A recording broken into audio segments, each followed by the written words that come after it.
Capítulo primero. La mayoría de las personas se quejan de la naturaleza por habernos creado para una vida tan corta y que el tiempo que nos ha sido dado pase tan rápido. Pero no solo la gente común se lamenta de este hecho, sino que también los médicos han expresado su preocupación por la brevedad de la vida en comparación con la complejidad del arte de la medicina.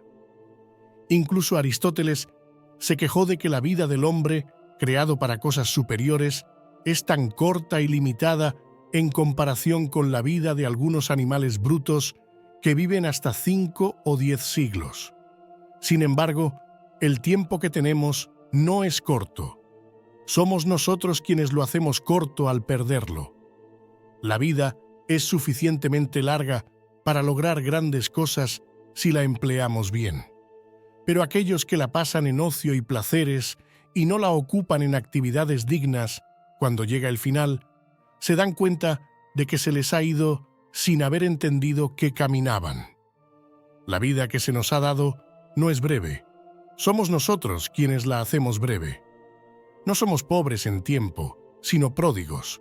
Como las grandes riquezas que caen en manos de dueños imprudentes, se disipan en un instante, mientras que las pequeñas, en manos de administradores prudentes, crecen con el uso. Por lo tanto, nuestra edad tiene mucho potencial para aquellos que la usan bien. Capítulo segundo. ¿Por qué nos quejamos de la naturaleza si ella nos ha tratado benignamente?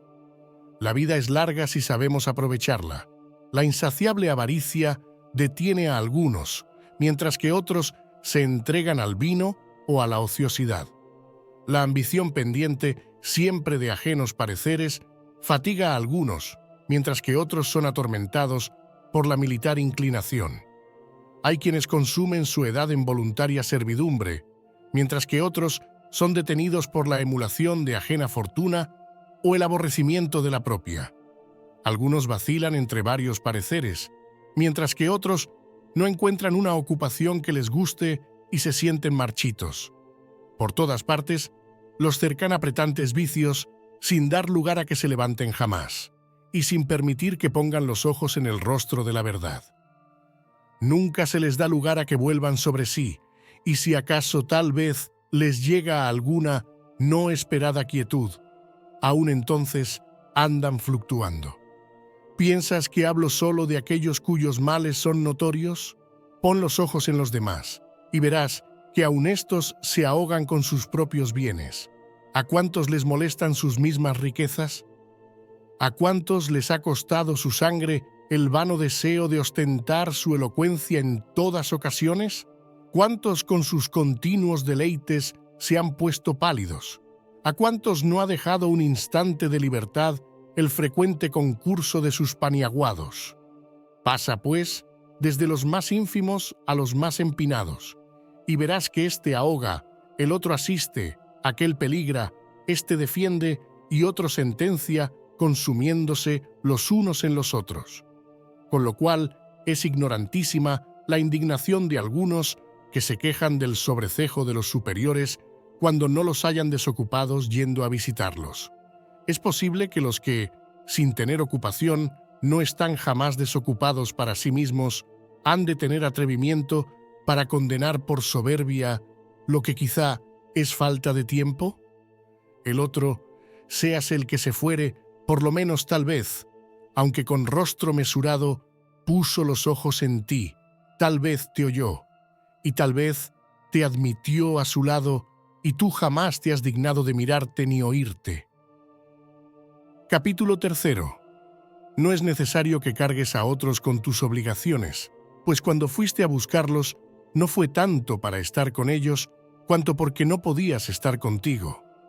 Aunque todos los ingenios que resplandecieron en todas las edades concurran en esto, no acabarán de ponderar suficientemente esta niebla de los entendimientos humanos.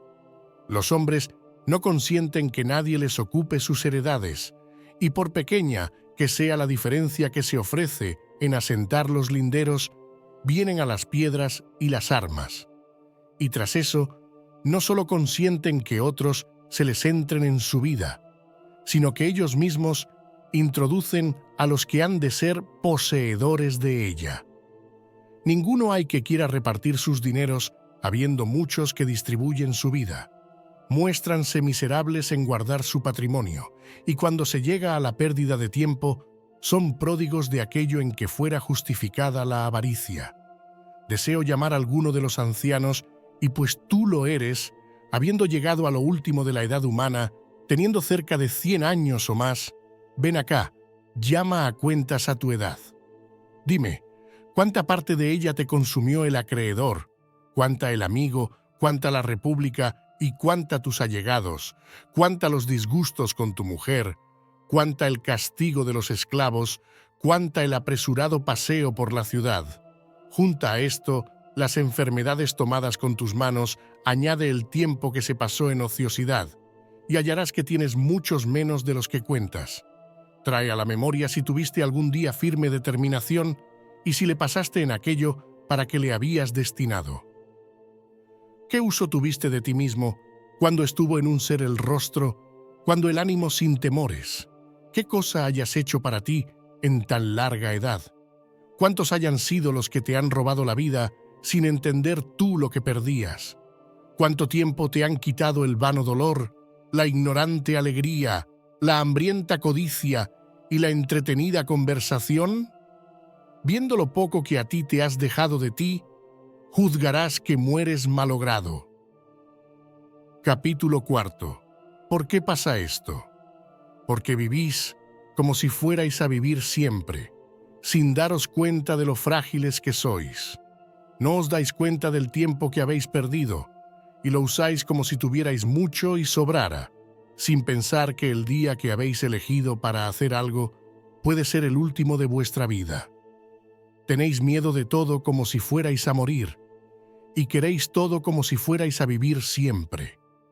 Escucharéis a muchos que dicen que a los 50 años se van a retirar a la tranquilidad, y que a los 60 dejarán todos los trabajos y cargos. Dime, cuando piensas eso, ¿qué garantía tienes de vivir más? ¿Quién te dejará hacer lo que planeas? ¿No te da vergüenza guardar para lo que queda de la vida, dedicando a la virtud solo el tiempo que no sirve para nada? Qué tarde es empezar a vivir cuando se quiere acabar. Qué tonto es olvidarse de la muerte y aplazar los buenos consejos hasta los 50 años, empezando a vivir a una edad a la que pocos llegan. A muchos de los poderosos que tienen grandes cargos les oiréis decir que quieren la tranquilidad, que la elogian y la prefieren a todo lo demás, que desean, si pudieran hacerlo con seguridad, bajar de ese nivel. Porque cuando no hay males externos que les ataquen y les luchen, la misma buena suerte se derrumba. Capítulo 5. El gran Augusto, a quien los dioses otorgaron más bienes que a ningún otro, ansiaba siempre la tranquilidad y rogaba que le aliviasen del peso de la república. Todos sus discursos iban encaminados a procurar descanso, y con este dulce, aunque falso consuelo de que algún día había de vivir para sí, mitigaba sus penas. En una carta que envió al Senado, en que prometía que su retiro no sería renunciando a la dignidad ni apartándose de su antigua gloria, encontré estas palabras: aunque estas cosas se pueden hacer con más honor que prometerse, pero la alegría de haber llegado al ansiado tiempo me ha llevado tan lejos, que aunque hasta ahora me detiene el placer de los buenos éxitos, me entretengo y recibo gozo con la suavidad de estos coloquios. De tan gran valor estimaba ser la tranquilidad, que ya no pudiendo lograrla, se deleitaba en proponerla. Aquel que veía depender todas las cosas de su voluntad y el que hacía dichosas a todas las naciones. Ese cuidaba con gusto del día en que se había de despojar de aquella grandeza. Sabía por experiencia cuánto sudor le habían costado aquellos bienes, que en todas partes brillan, y cuánta parte de ocultas angustias encierran, habiéndose visto obligado a luchar primero con sus ciudadanos, después con sus aliados y finalmente con sus parientes, en que derramando sangre en mar y tierra, acosado por Macedonia, Sicilia, Egipto, Siria y Asia, y casi por todas las demás provincias del mundo, llevó a batallas externas los ejércitos agotados de mortandad romana, mientras pacifica los Alpes y somete los enemigos mezclados en la paz y en el imperio, y mientras amplía los límites pasándolos del Rin, Éufrates y Danubio, se estaban afilando contra él en la misma ciudad de Roma las espadas de Murena, de Escipión, de Lépido y los Egnacios, y apenas había deshecho las maquinaciones de estos cuando su propia hija y muchos jóvenes nobles, atraídos con el adulterio como si fuera con juramento, ponían temor a su quebrantada vejez, después de lo cual le quedaba una mujer a quien temer otra vez con Antonio. Cortaba estas llagas, cortando los miembros, y al punto nacían otras, y como en cuerpo cargado con mucha sangre, se alteraban siempre algunas partes de él. Finalmente, deseaba la tranquilidad, y en la esperanza y pensamiento de ella descansaban sus trabajos. Este era el deseo de quien podía hacer que todos alcanzasen los suyos. Marco Tulio Cicerón, perseguido de los Catilinas, Clodios, Pompeyos y Crasos, los unos enemigos declarados y otros no seguros amigos. Mientras apoyando el hombro sostuvo a la república que se iba a caer, sufrió con ella tormentas. Apartado finalmente y no tranquilo con los prósperos sucesos y mal tolerado con los adversos, detestó muchas veces aquel su consulado tan interminable, aunque no sin motivo alabado. Qué lastimeras palabras pone en una carta que escribió a Ático después de vencido Pompeyo, y estando su hijo rehaciendo en España las quebrantadas armas. «Me preguntas», dice, «¿qué hago aquí? Estoy en mi Tusculano medio libre». Y añadiendo después otras razones en que lamenta la edad pasada, se queja de la presente y desconfía de la futura. Llamóse Cicerón medio libre, y verdaderamente no le convenía tomar tan humillado apellido, pues el varón sabio no es medio libre, siempre goza de entera y firme libertad, y siendo libre y gozando de su derecho, sobrepasa a los demás, no pudiendo haber quien tenga dominio en aquel que tiene imperio sobre la fortuna. Capítulo 6. Livio Druso era un hombre duro y violento que se opuso a las nuevas leyes y a las reformas de Graco. Tenía el apoyo de mucha gente de toda Italia, pero no se dio cuenta de las consecuencias de sus actos. No podía llevar a cabo sus planes ni tampoco renunciar a ellos. Odiaba su vida desde que era un niño inquieto. Se dice que él mismo afirmó que nunca había tenido un día de paz. Se atrevió a defender a los culpables ante los jueces antes de cumplir la mayoría de edad y de cambiar su vestido de niño. Usó su influencia tan bien que logró cambiar algunas sentencias. ¿Qué no habría hecho con tanta ambición tan temprana? Estaba claro que su audacia tan precipitada iba a acabar en un gran desastre para él y para los demás. Ya era tarde cuando se lamentó de no haber tenido un día de tranquilidad, después de haber sido rebelde desde pequeño y molesto para los tribunales. No se sabe si se suicidó porque se desplomó con una herida repentina en la ingle. Algunos dudan si quiso morir o si fue su destino. No hace falta contar muchos casos de personas que parecían muy felices, pero que en realidad se confesaron infelices. Sin embargo, sus quejas no les sirvieron para mejorar, ni para mejorar a otros, porque mientras decían estas cosas, seguían haciendo lo mismo de siempre. Lo cierto es que aunque vivamos 1000 años, nuestra vida es muy corta. Cada siglo se lleva todo lo que hay, y tenemos que vivir en un tiempo que, aunque la naturaleza lo hace correr, la razón lo hace más rápido. Se nos escapa muy rápido, porque no lo aprovechamos ni lo retenemos, sino que lo dejamos ir como si no nos importara y pudiéramos recuperarlo. Los primeros que pongo son los que solo viven para el vino y el amor, porque son los más tontamente ocupados. Los otros que pecan engañados por una falsa gloria se equivocan con apariencia de bien. Ya me hables de los codiciosos, ya de los enojados, ya de los guerreros, todos estos pecan más valientemente.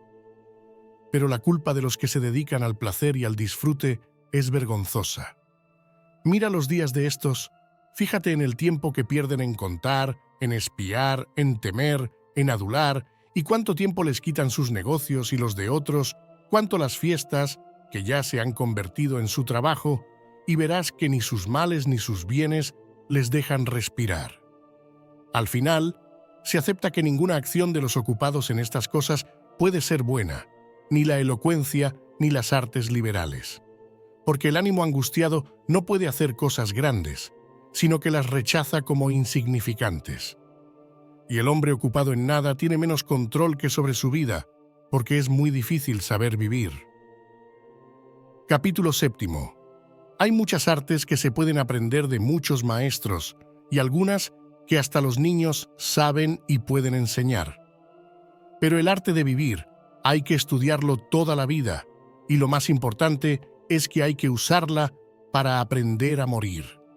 Muchos hombres ilustres, dejando atrás todos los obstáculos, renunciando a las riquezas, los cargos y los placeres, no se dedicaron a otra cosa hasta el final de su vida, sino al arte de saber vivir. Y muchos de ellos murieron diciendo que todavía no lo habían logrado. ¿Cómo lo van a saber los que no lo estudian? Créeme que es de hombres grandes, que superan los errores humanos, no dejar que nadie les quite ni un momento de tiempo, con lo que consiguen que su vida sea muy larga, porque todo lo que vivieron fue para ellos, sin permitir que hubiera nada inútil y sin aprovechar. No cedieron ninguna parte a otros, porque no encontraron nada que valiera la pena cambiar por el tiempo. Y así fueron muy cuidadosos con él, con lo que les bastó. Al contrario, les falta a los que el pueblo les ha robado mucha parte de la vida. Y no creas que estos no se dan cuenta de que por eso sufren. A muchos de estos, a los que la gran felicidad engancha, los oirás quejarse entre la multitud de sus seguidores, o en el trabajo de los asuntos, o en las demás miserias honrosas de que no les dejan vivir. ¡Qué extraño que no les dejen! Todos los que se te acercan te alejan de ti mismo. ¿Cuántos días te quitó el preso? ¿Cuántos el que pedía algo? ¿Cuántos la vieja que no paraba de enterrar herederos? ¿Cuántos el que se hizo el enfermo para despertar la codicia de los que querían su herencia? ¿Cuántos el amigo poderoso que te tiene, no para ser amigo, sino para presumir? Haz, te lo pido, un balance y cuenta los días de tu vida y verás cuán pocos y malos han sido los que has tenido para ti. El otro, que consiguió el consulado que tanto buscaba, quiere dejarlo y dice: ¿cuándo se acabará este año? El otro tiene a su cargo las fiestas, y se alegró mucho de que le tocara esa tarea, y dice: ¿cuándo me libraré de esta preocupación? Eligen a uno para abogado entre todos los demás, y el tribunal se llena de gente para escucharlo, incluso donde no llega su voz, y dice: ¿cuándo se resolverá este juicio? Cada uno acelera su vida, trabajando con el deseo de lo que viene y con el aburrimiento de lo que hay. Pero el que huesa para sí todo su tiempo y el que organiza todos sus días para que le den vida, ni desea ni teme al día siguiente. Porque ¿qué le puede quitar que le moleste? Conoce de sobra todas las cosas. En lo demás, que la fortuna haga lo que quiera, que la vida de éste ya está a salvo.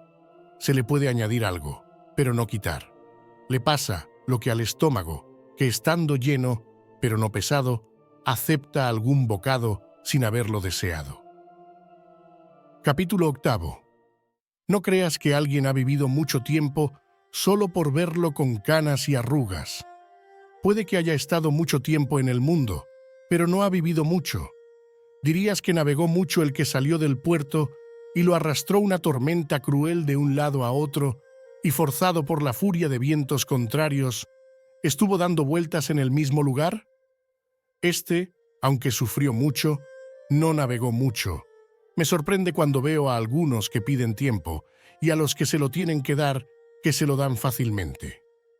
Unos y otros se fijan en el asunto para el que se pide el tiempo, pero no se fijan en el tiempo mismo. Y como si lo que se pide y lo que se da fuera de muy poco valor, desprecian algo tan digno de aprecio. Los engaña el hecho de que el tiempo no es algo material, ni se puede ver con los ojos, y así lo consideran algo muy vil y sin valor. Algunos hombres muy queridos reciben dinero de otros, y a cambio les alquilan su trabajo, su cuidado y su diligencia. Pero del tiempo no hay quien lo valore. Lo usan sin medida, como si fuera algo gratis. Fíjate en los que hacen esto y míralos cuando están enfermos, y cuando se les acerca el peligro de la muerte y temen el castigo final. Verás que dicen, rogando a los médicos, que están dispuestos a dar toda su riqueza por conservar la vida. Qué diferente es lo que sienten y lo que hacen. Y si pudiéramos recordar a cada uno el número de los años que ha vivido y saber con certeza los que le quedan, oh, cómo temblarían los que les quedaran pocos y cómo evitarían desperdiciarlos. Es fácil usar lo que es seguro, aunque sea poco. Pero hay que cuidar más lo que no sabes cuándo se te va a acabar. Y no pienses que ellos no saben que el tiempo es algo precioso, porque para demostrar el amor que tienen a los que quieren mucho, les suelen decir que están dispuestos a darles parte de sus años. Lo cierto es que, sin darse cuenta, se los dan, pero se los quitan a sí mismos, sin que se aumenten a los otros. Pero como no saben lo que pierden, les resulta más llevadero perder lo que no entienden. Nadie te puede devolver los años y nadie te puede devolver a ti mismo. La edad seguirá el camino que empezó, sin volver atrás ni pararse. No hará ruido, ni te avisará de lo rápido que va. Pasará en silencio. No se alargará por orden de los reyes, ni por el favor del pueblo. Correrá desde el primer día como se le mandó. En ningún lugar se quedará ni se parará. ¿Qué pasará por esto?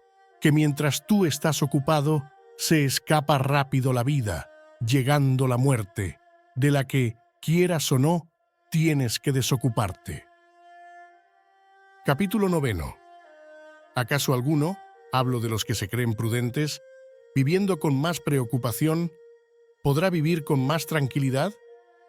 Organizan la vida cambiando y cambiando de planes, y alargan sus pensamientos a largo plazo, permitiendo que la mayor pérdida de la vida sea el retraso. Ella nos quita el primer día, ella nos quita las cosas presentes, mientras nos promete las futuras.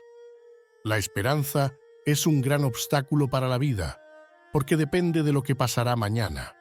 Pierdes lo presente y ocupándote de lo que está en manos de la suerte, dejas lo que está en las tuyas. ¿Qué buscas?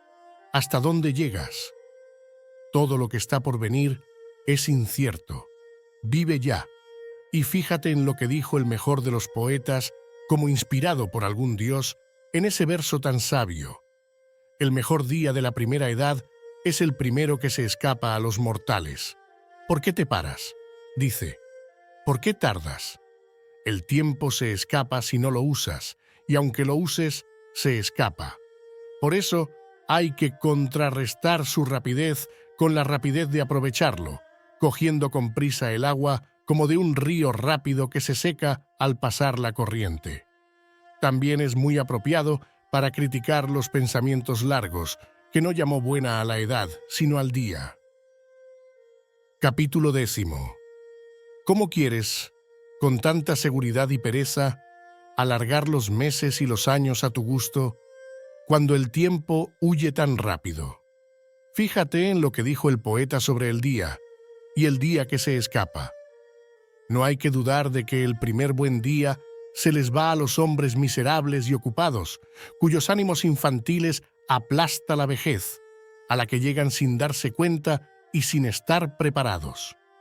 No se anticiparon, y se encontraron con ella de golpe, sin ver que cada día se les acercaba más.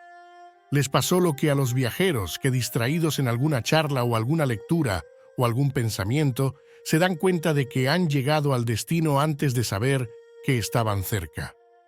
Así este viaje continuo y rápido de la vida, en el que vamos al mismo ritmo los dormidos y los despiertos, solo lo conocen los ocupados cuando se termina.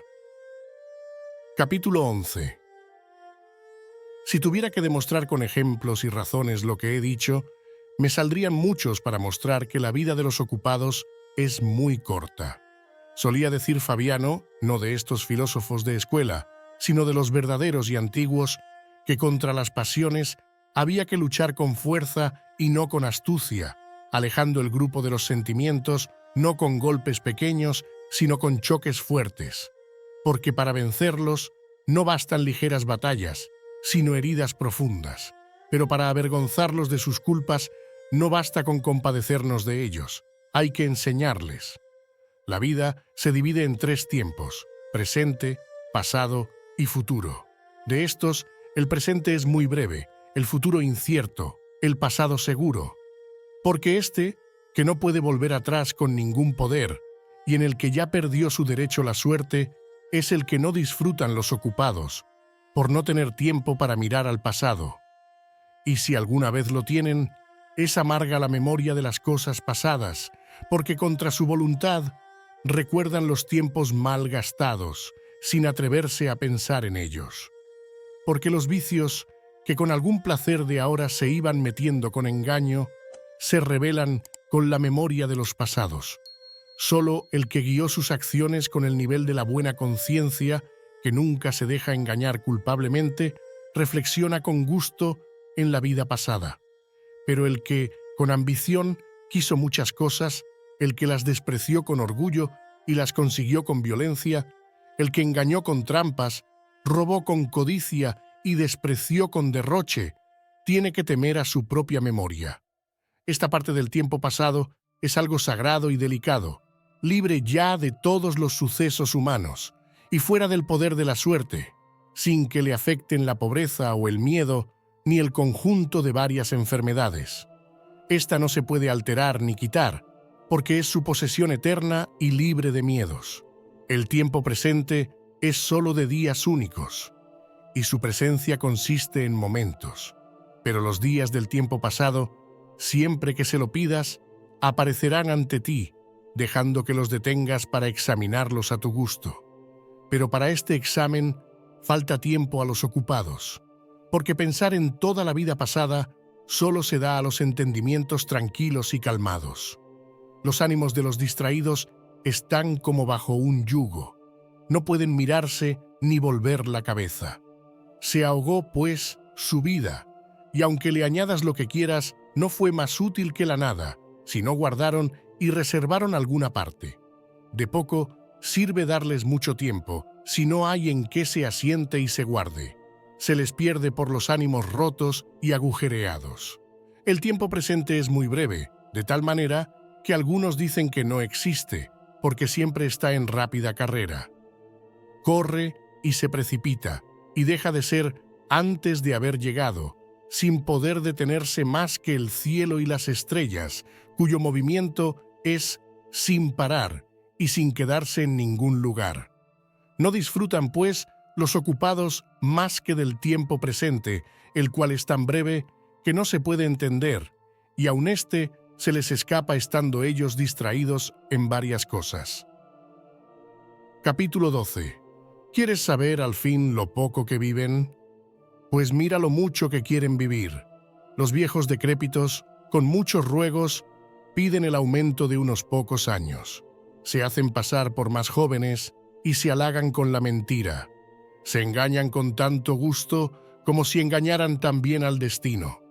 Pero cuando algún suceso les recuerda la mortalidad, mueren como asustados, no como los que dejan la vida, sino como los que la pierden. Gritan que fueron tontos al no haber vivido, y que si se salvan de esa enfermedad, van a vivir tranquilos. Se dan cuenta entonces de lo inútil que fue conseguir los bienes que no van a disfrutar, y lo perdido que fue todo su esfuerzo. ¿Pero qué impide que la vida de los que se apartan de los negocios sea larga? Ninguna parte de ella se usa para otro fin, nada se desperdicia, nada se entrega a la suerte, nada se pierde por descuido, nada se reduce por regalos, nada hay inútil, y para decirlo en una palabra, toda ella da beneficios, y así, por pequeña que sea, es suficiente.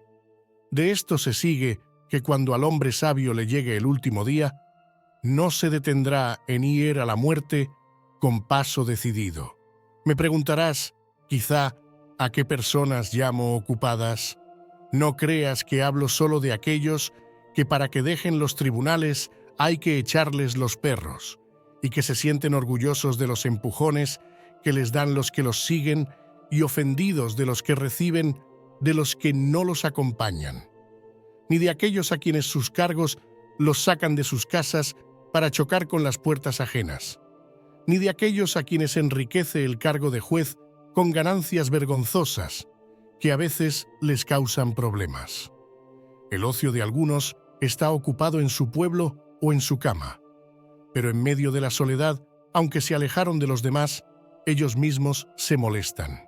Y así de estos, no podemos decir que tienen vida tranquila, sino ocupación ociosa. Capítulo 13. ¿Llamarías desocupado al que se pasa el día limpiando con mucho cuidado los vasos de Corinto, valorados por la locura de algunos, y quitando el óxido a las viejas monedas? ¿Al que sentado en el lugar de las peleas está mirando las riñas de los jóvenes? Porque ya, oh gran mal, no solo nos enfermamos con vicios romanos, al que está juntando los grupos de sus esclavos, separándolos por edades y colores, y al que invita a los que ganan en la pelea. ¿Por qué llamas tranquilos a los que pasan muchas horas con el barbero mientras les corta el pelo que les creció la noche pasada, y mientras se consulta sobre cada cabello, y mientras se arreglan los mechones sueltos, o se obliga a los pelos rebeldes a que se junten para hacer un copete? Por cualquier descuido del barbero, se enfadan como si fueran hombres. Se enojan si les cortó un poco de sus pelos o si quedó algún cabello fuera de lugar, y si no entraron todos en los rizos. ¿Cuál de estos no preferiría que se rompiera la paz del país que el peinado de su cabello? ¿Cuál no está más atento al adorno de su cabeza que a la salud del imperio, presumiendo más de bonito que de honrado? ¿A estos los llamas desocupados, estando tan ocupados entre el peine y el espejo? ¿Qué dirás de los que trabajan en componer, oír y aprender canciones, mientras con giros de pésima melodía fuerzan la voz que la naturaleza les dio, clara, buena y sin artificio? ¿Los que con los dedos midiendo algún verso están siempre haciendo ruido? ¿Los que llamados para cosas graves y tristes se les oye una música callada? Todos estos no tienen ocio, sino negocio perezoso. Tampoco pondré las fiestas de estos entre los tiempos desocupados, viéndolos tan preocupados en preparar las mesas, en adornar las ropas de sus criados, que están pendientes de cómo cortará el jabalí el cocinero, con qué rapidez acudirán los sirvientes a cualquier señal, con cuánta habilidad cortarán las aves en trozos no feos, cuán cuidadosamente los pobres muchachos limpian la saliva de los borrachos. Con estas cosas pretenden ganar fama de cuidadosos y generosos, siguiéndoles sus vicios hasta el fin de la vida, que ni beben ni comen sin ambición. Tampoco debes contar entre los ociosos a los que se hacen llevar de un lado a otro en silla o en litera, saliendo al encuentro a las horas del paseo, como si no pudieran dejarlo. Otro les avisa cuándo se tienen que lavar, cuándo se tienen que bañar, cuándo tienen que cenar, y llega a tanto la enfermedad de ánimo flojo y pasivo, que no pueden saber por sí si acaso tienen hambre. Oí decir de uno de estos delicados, si es que se puede llamar placer, ignorar la vida y costumbres de los hombres, que después de sacarlo de un baño en brazos y sentarlo en una silla, preguntó si estaba sentado. ¿Crees que este que ignora si está sentado sabe si vive, si ve y si está ocioso? No sé si me compadezco más de que lo ignorara o de que fingiera ignorarlo. Muchas son las cosas que ignoran y muchas en las que imitan la ignorancia. Les gustan algunos vicios y creyéndolos prueba de su felicidad, piensan que es de hombres bajos el saber lo que tienen que hacer.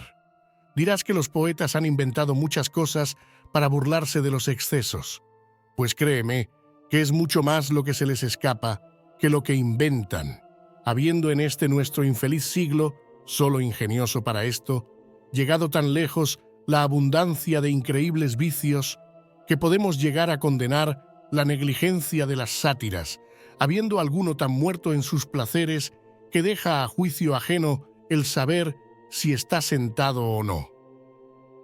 Capítulo 14. No debemos llamar a este hombre ocioso. Hay que ponerle otro nombre. Está enfermo, o mejor dicho, muerto. Ocioso es el que sabe lo que hace, pero el que necesita que le digan lo que hace con su cuerpo, ese solo está medio vivo. ¿Cómo va a dominar el tiempo?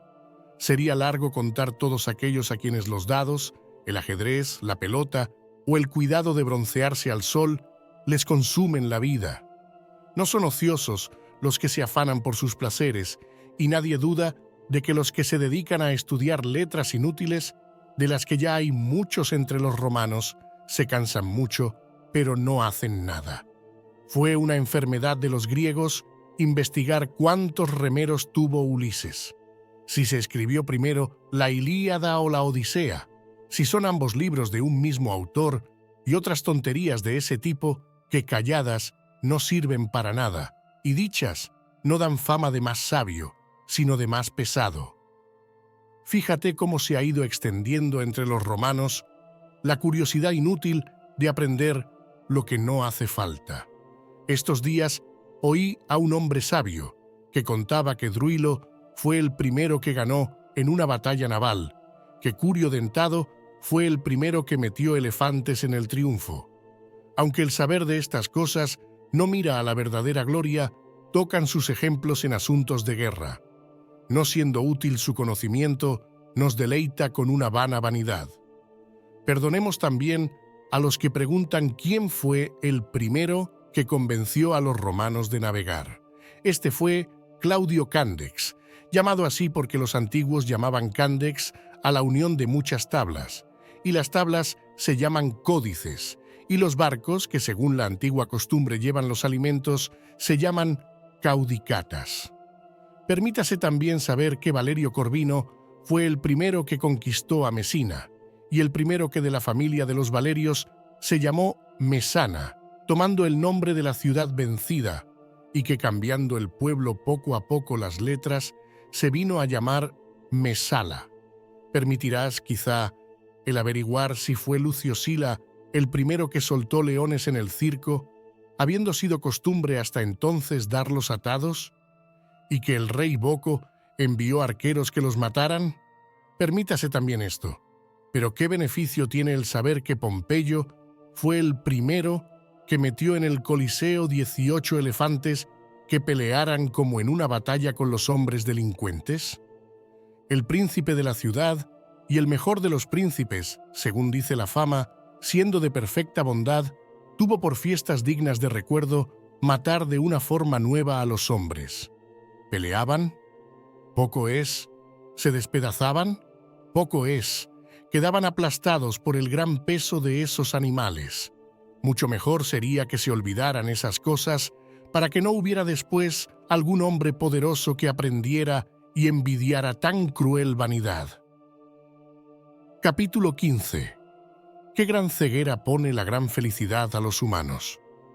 Así pensó aquel que se creía superior a la naturaleza cuando hacía que muchos hombres miserables se enfrentarán a las bestias nacidas en otros lugares, cuando provocaba guerras entre animales tan distintos, cuando derramaba mucha gente ante el pueblo romano, al que poco después obligaría a derramar más, y él mismo después, engañado por la maldad de Alejandría, se entregó a la muerte por mano de un esclavo despreciable, conociéndose entonces lo falso de su nombre. Pero volviendo al tema del que me aparté, mostraré en otro asunto la inútil diligencia de algunos. Contaba este mismo sabio que triunfando Metelo de los cartagineses, vencidos en Sicilia, fue el único entre los romanos que llevó delante del carro 120 elefantes cautivos, que Sila fue el último de los romanos que amplió el recinto de los muros, no habiendo sido costumbre de los antiguos agrandarlo cuando se conseguía nuevo territorio en la provincia, sino cuando se ganaba en Italia. El saber esto Es más útil que averiguar si el monte Aventino está fuera del recinto, como éste mismo afirmaba, dando dos razones: o porque la plebe se refugió en él, o porque consultando Remo en aquel lugar los augurios, no halló favorables a los pájaros, diciendo otras muchas cosas que o son inventadas o parecen invenciones. Porque aunque admitas que escriben estas cosas con buena fe y arriesgando su crédito, dime, ¿qué faltas se corregirán con esta doctrina? ¿Qué deseos frenará? ¿A quién hará más justo y más generoso? Solía decir nuestro Fabiano que dudaba si era mejor no dedicarse a algunos estudios o enredarse en estos. Solo aquellos gozan de tranquilidad que se desocupan para admitir la sabiduría, y solo ellos son los que viven, porque no solo aprovechan su tiempo, sino que le añaden todas las edades, haciendo suyos todos los años que han pasado. Porque si no somos ingratos, es necesario reconocer que aquellos clarísimos inventores de las ciencias sagradas nacieron para nuestro bien y guiaron nuestra vida. Con trabajo ajeno, somos instruidos en el conocimiento de cosas grandes sacadas de las tinieblas a la luz. Ningún siglo nos es prohibido, todos somos admitidos. Y si con la grandeza de ánimo quisiéramos salir de los estrechos límites de la debilidad humana, habría mucho tiempo para poder expandirnos. Podríamos discutir con Sócrates, dudar con Carnéades, calmarnos con Epicuro, vencer con los estoicos la inclinación humana, adelantarla con los cínicos y andar junto con la naturaleza en compañía de todas las edades. ¿Cómo, pues, en este breve y caduco paso del tiempo, no nos entregamos de todo corazón a aquellas cosas que son inmensas y eternas y se comunican con los mejores? Estos que andan pasando de un oficio a otro, molestando así y a los demás, cuando hayan llegado al final de su locura y cuando hayan visitado cada día los umbrales de todos los poderosos, y cuando hayan entrado por todas las puertas que hallaron abiertas, cuando hayan ido por diferentes casas, haciendo sus interesadas visitas a cuantos podrán ver en tan inmensa ciudad, divertida en varios deseos, ¿qué de ellos encontrarán, cuyo sueño, cuya lujuria o cuya descortesía los rechacen? ¿Cuántos que después de haberlos atormentado con hacerlos esperar, se les escapen con una fingida prisa?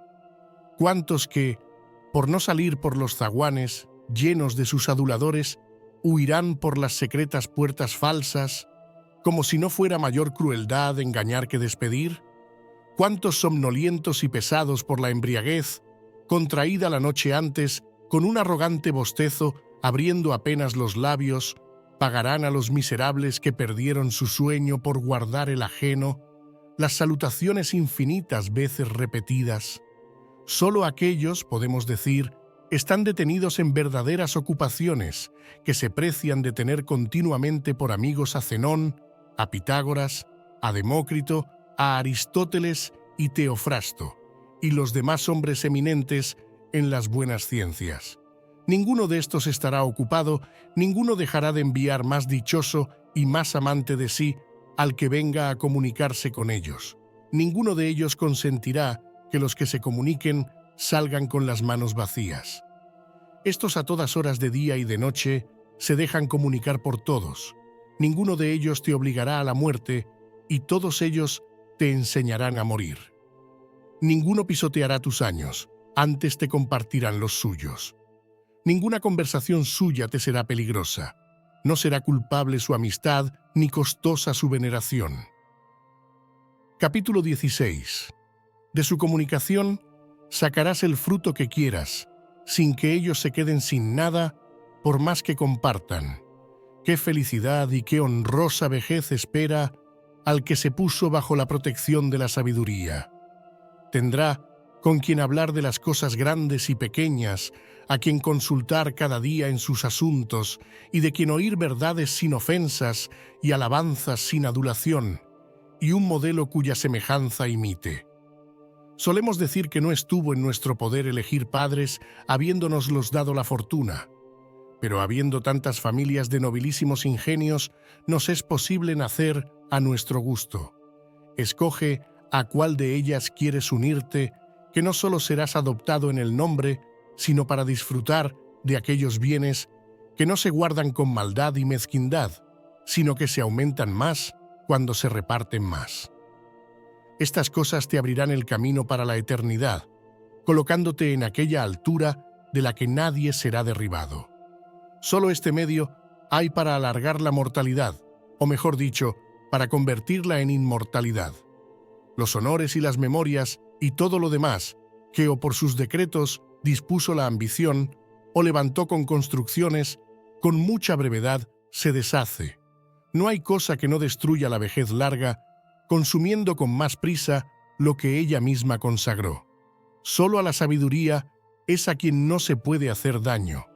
No la podrá borrar el tiempo presente, ni la disminuirá el futuro. Al contrario, el que viene añadirá alguna parte de respeto, porque la envidia siempre vive en lo cercano, y con más sinceridad nos admiramos de lo más lejano. Tiene, pues, la vida del sabio gran amplitud, no la estrechan los límites que a la de los demás. Él solo es libre de las leyes humanas. Le sirven todas las edades como a Dios. Comprende con la memoria el tiempo pasado, aprovechándose del presente y dispone el futuro, con lo cual la unión de todos los tiempos hace que sea larga su vida, siendo muy corta y llena de penas la de aquellos que se olvidan de lo pasado, no cuidan de lo presente y temen lo futuro, y cuando llegan a sus últimos días, se dan cuenta tarde los desdichados de que estuvieron ocupados mucho tiempo en hacer lo que en sí es nada. Capítulo 17. No te basta con decir que algunos llamaron a la muerte para probar que tuvieron larga vida. Su imprudencia los atormenta con afectos inconstantes que los hacen desear la muerte porque la temen. Tampoco es argumento para juzgar larga la vida el quejarse de que son largos los días y que las horas se hacen eternas para llegar al momento del banquete. Porque si a veces los dejan sus ocupaciones, se aburren en el descanso sin saber cómo deshacerse de él o cómo aprovecharlo, y así luego buscan alguna ocupación, teniendo por pesado el tiempo que están sin ella. Les pasa lo que a los que esperan el día destinado para los juegos de gladiadores o para otro espectáculo o fiesta, que desean que pasen rápido los días intermedios porque les parece larga la espera que retrasa lo que esperan para llegar a aquel momento, que al que lo ama es breve y rápido, haciéndose más breve por su culpa, porque sin tener firmeza en los deseos, pasan de una cosa a otra.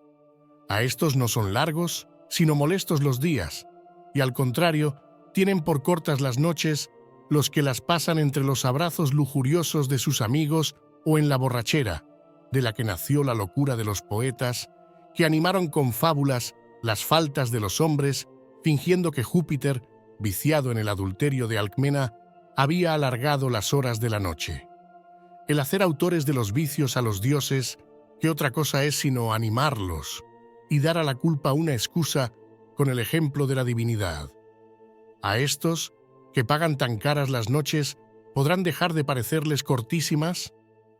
Pierden el día esperando la noche y la noche con el miedo del día, y hasta sus mismos placeres son temerosos e inquietos con varios recelos, entrando en medio del gusto algún pensamiento triste de lo poco que dura. De este sentimiento nació el llorar, los reyes, su poder, y sin que la grandeza de su fortuna los alegrara, les puso terror el fin que les esperaba.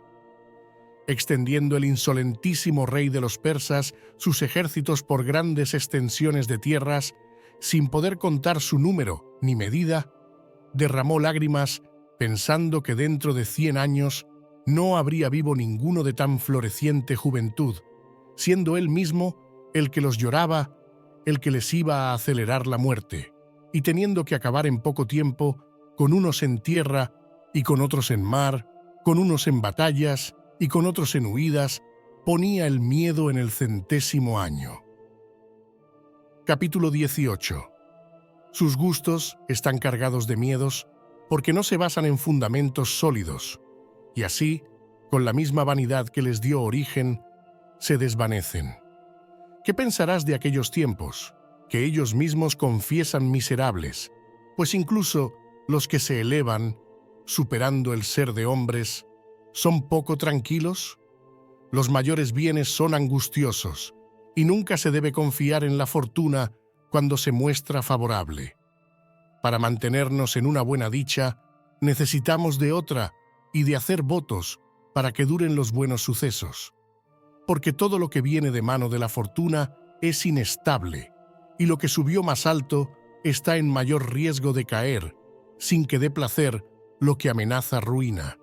Y así es necesario que no solo sea brevísima, sino miserable la vida de aquellos que con gran esfuerzo consiguen lo que con más han de poseer. Consiguen con su sudor lo que desean y poseen con ansiedad lo que adquirieron con trabajo. Y con esto no cuidan del tiempo, que pasando una vez, jamás ha de volver. A las antiguas ocupaciones sustituyen otras nuevas, una esperanza despierta a otra, y una ambición a otra ambición. No se busca el fin de los trabajos, sino que se cambia el asunto. Nuestras honras nos atormentan, pero más tiempo nos consumen las ajenas. Se acaba el trabajo de nuestra pretensión y empezamos el de las intercesiones. Dejamos la molestia de ser fiscales y conseguimos la de ser jueces. Se acabó la judicatura, pasa a contador mayor, envejeció siendo mercenario procurador de haciendas ajenas y se halla embarazado con la propia. Dejó a Mario la milicia y le ocupó el consulado. Solicita Quinto el huir de la dictadura y le sacarán para ella desde el arado. Irá Escipión a las guerras de África sin madura edad para tan gran empresa. Volverá vencedor de Aníbal y de Antíoco, será honor de su consulado y fiador del de su hermano. Y si él no lo impidiera, le harían igual a Júpiter, y a este que era el amparo de la patria, acosarán civiles sediciones. Y al que supo en la juventud rechazar los debidos honores, le deleitará en la vejez la ambición de un pertinaz destierro. Nunca han de faltar motivos de preocupación, ya sean felices, ya infelices. Con las ocupaciones se cierra la puerta a la tranquilidad, deseándose siempre sin llegar a conseguirse. Capítulo 19. Apártate, pues, oh ilustre Paulino, de la multitud, y refúgiate en un puerto más seguro, y no seas arrastrado por la vejez. Recuerda los mares que has navegado, las tormentas propias que has sufrido y las que, siendo públicas, has compartido. Tu virtud ha dado suficientes pruebas en situaciones inquietas y trabajosas. Prueba ahora lo que hace en la tranquilidad. Es justo que hayas dado a la República la mayor y mejor parte de tu edad. Toma también para ti alguna parte de tu tiempo, y no te invito a un descanso perezoso y ocioso, ni a que entierres tu buena disposición en el sueño o en los placeres estimados por la gente común. Eso no es calmarse.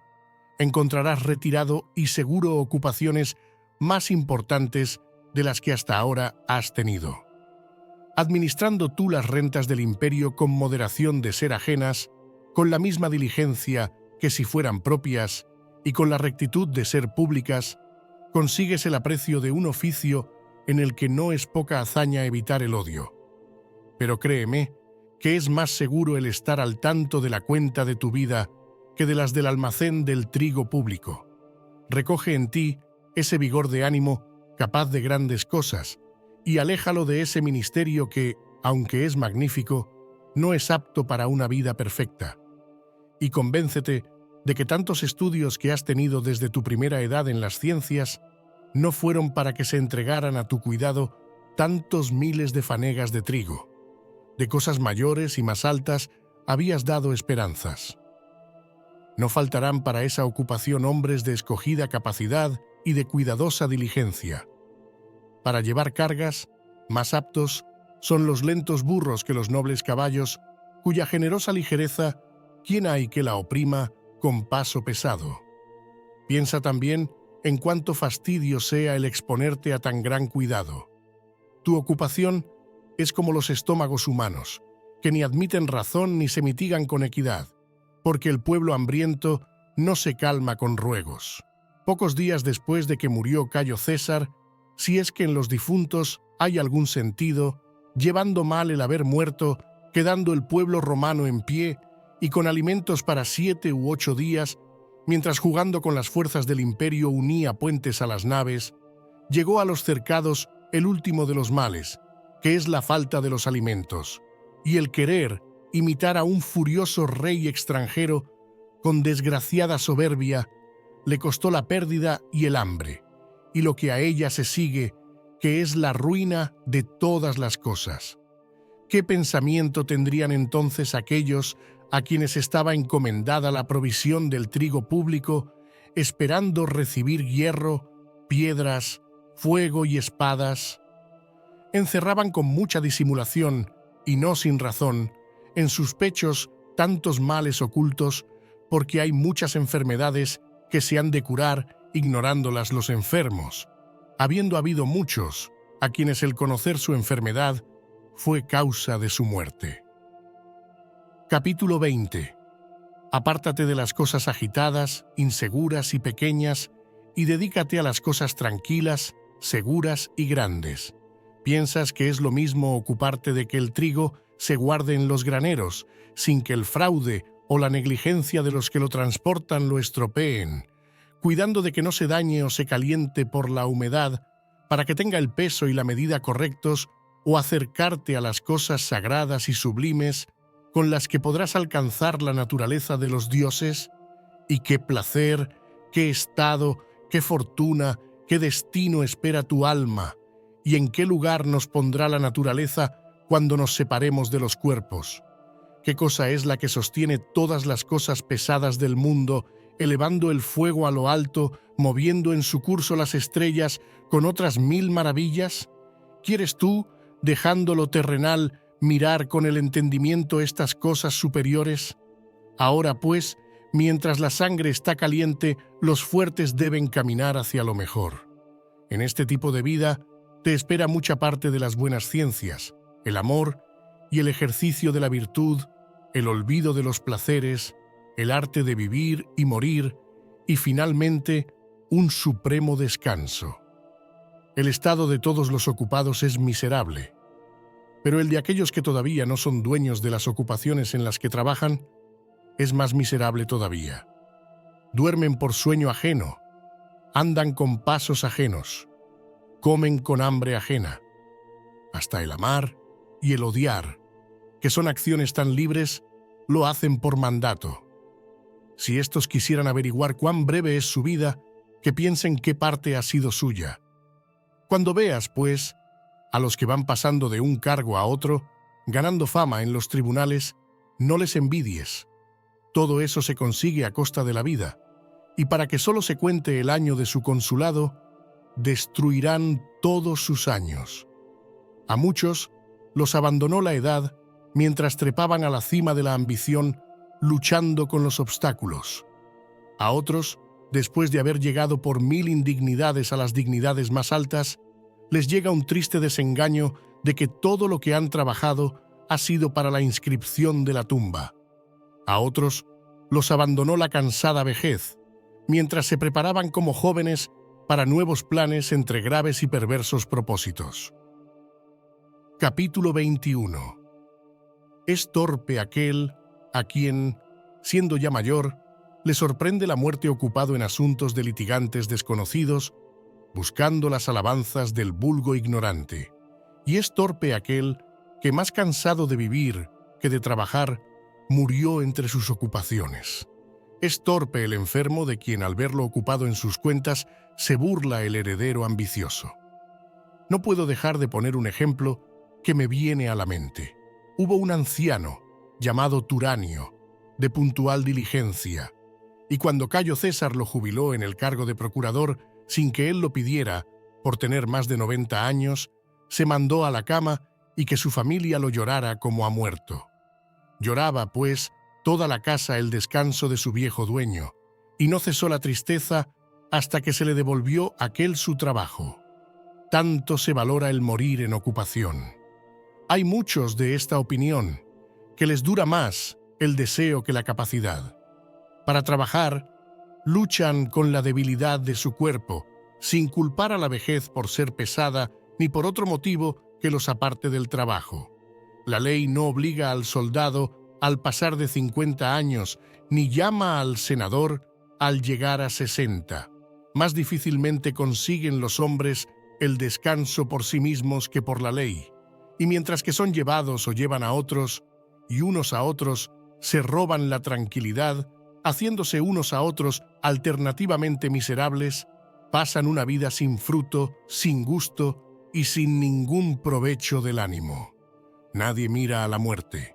Todos alargan las esperanzas y algunos disponen también lo que es para después de la vida grandes monumentos de sepulturas, inscripciones en obras públicas, donaciones ambiciosas para sus funerales. Ten por seguro que las muertes de estos se pueden reducir a hachas y velas, como entierro de niños.